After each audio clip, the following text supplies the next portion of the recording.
What's up, everybody? It is Franco from Show Me Sound, back with another video bringing you my reference experience from over 100+ weddings that I've worked to help make the planning process a lot easier for you as you're trying to figure out how to coordinate everything that's going on as you plan for your big day. In this video, we will be discussing best practice tips for microphone usage during speeches, during your blessing, during any welcomes, toasts, etc., to make sure that everything is set up for success for your wedding. So if your friends and loved ones want to give a toast at your wedding, that is great news. However, if they do not know how to properly use the microphone while giving these toasts, not so great news. The biggest issue that I see time and time again with speeches at weddings has nothing to do with the actual content of the speech itself, but instead the placement of the microphone while the speeches are being given. For a lot of people, myself included, it's very natural to talk with your hands, move your hands around while you're being expressive, telling a story.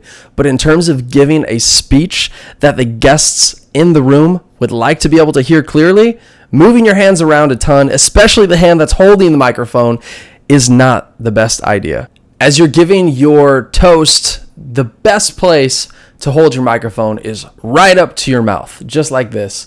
However, oftentimes, a lot of people will be simultaneously maybe holding their phone for notes in their hand, and then, where's their glass of champagne for the toast itself? It's a lot. It's kind of a juggling act. And oftentimes what happens is I see the mic slowly start to disappear, go down a little bit further towards the belt line.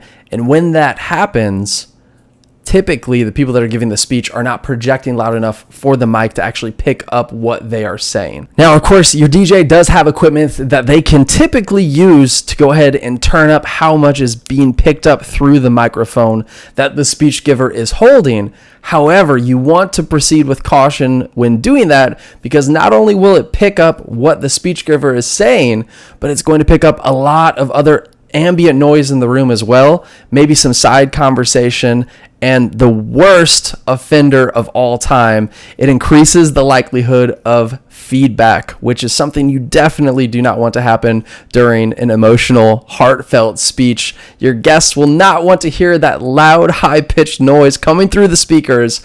So please, if you are telling someone to give a speech at your wedding, make sure that they know to hold the microphone properly right up to their mouth.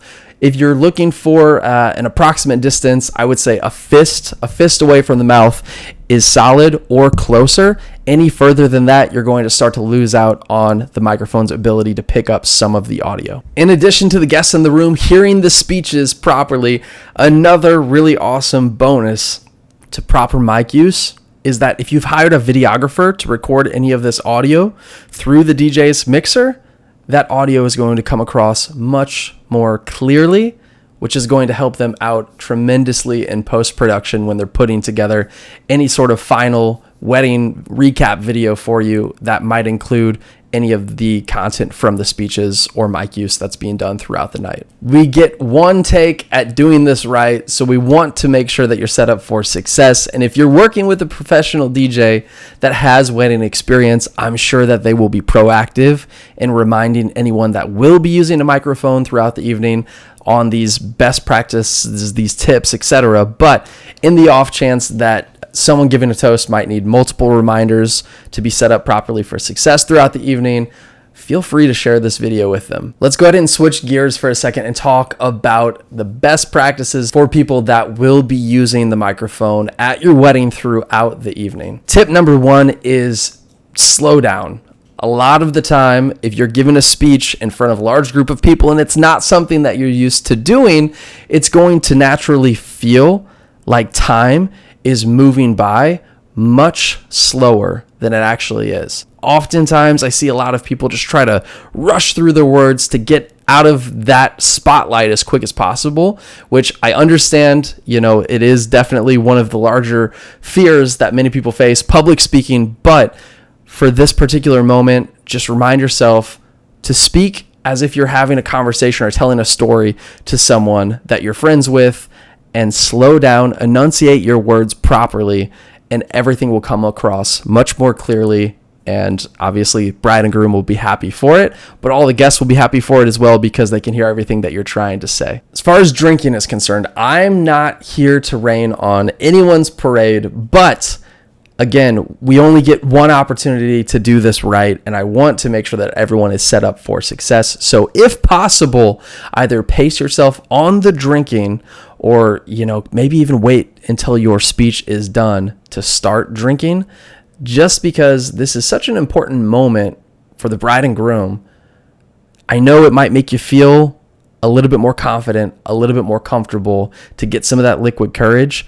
But in terms of, what I've seen in the past, if there is a little bit too much alcohol in the system before speeches, they don't go as well as you might think that they will. As far as speaking volume is concerned, yes, there are instances where we can correct someone that's whispering into the microphone, or maybe they're too loud, they're screaming into the microphone.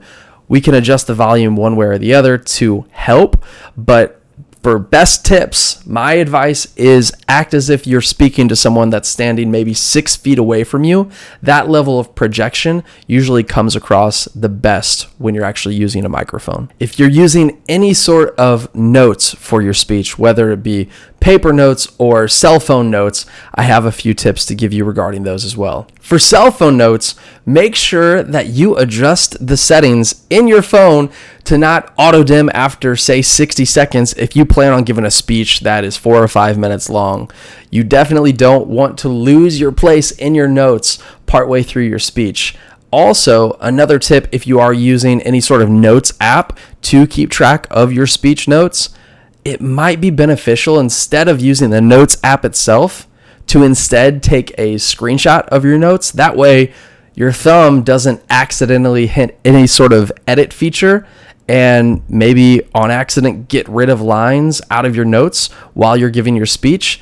These are all things that I've seen happen. So again, trying to set you up for success. Now, if you're going the more traditional route and using a paper or postcard setup for your notes, obviously, you don't have to worry about a cell phone shutting off or accidentally erasing something with your thumb.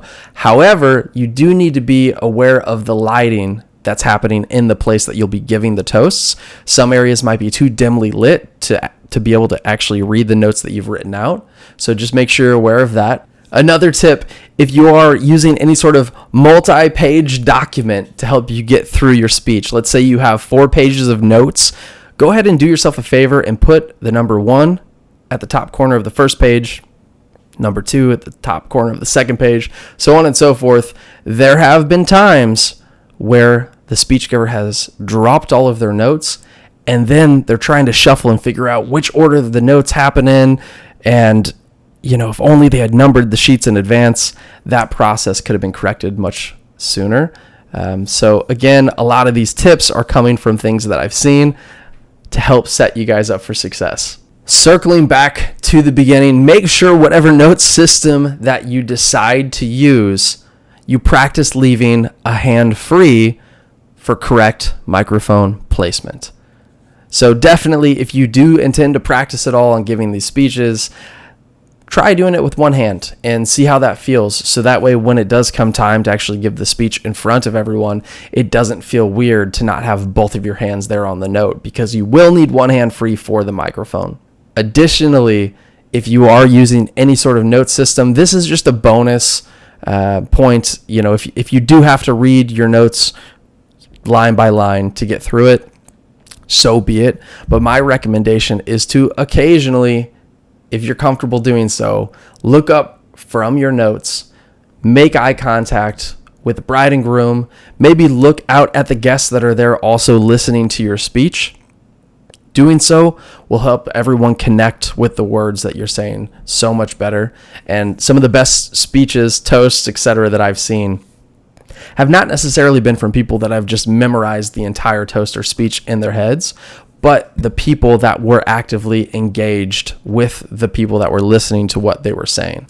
I sincerely hope that these tips have helped you out in some way. If you know someone that might benefit from hearing a few of these tips, please feel free to share this video with them. And on that note, I personally am going to be more proactive this year about getting videos like this out. I feel like there is a ton of tips and tricks, etc., that I've picked up over the hundreds of weddings that I've worked, and I do think that there's value in sharing some of these learnings with the couples that might be planning their own wedding, or people that might be playing a part in the wedding, and even, other DJs that might be new to the wedding industry as a whole. Hopefully there's some value that everyone can gather from these videos that I'm putting out. And of course, as always, I appreciate you taking the time out of your day to watch the video. If you feel like anyone else would benefit from seeing these tips, it would mean so much if you'd share it with them. Again, my name is Franco, here with Show Me Sound in St. Louis. If you are looking for entertainment in the St. Louis area, please feel free to reach out. And of course, if you have any other questions that you would like me to dive into or answer on a later video, you can let me know that as well in the comments. Again, thank you for watching, and I'll see you guys next time.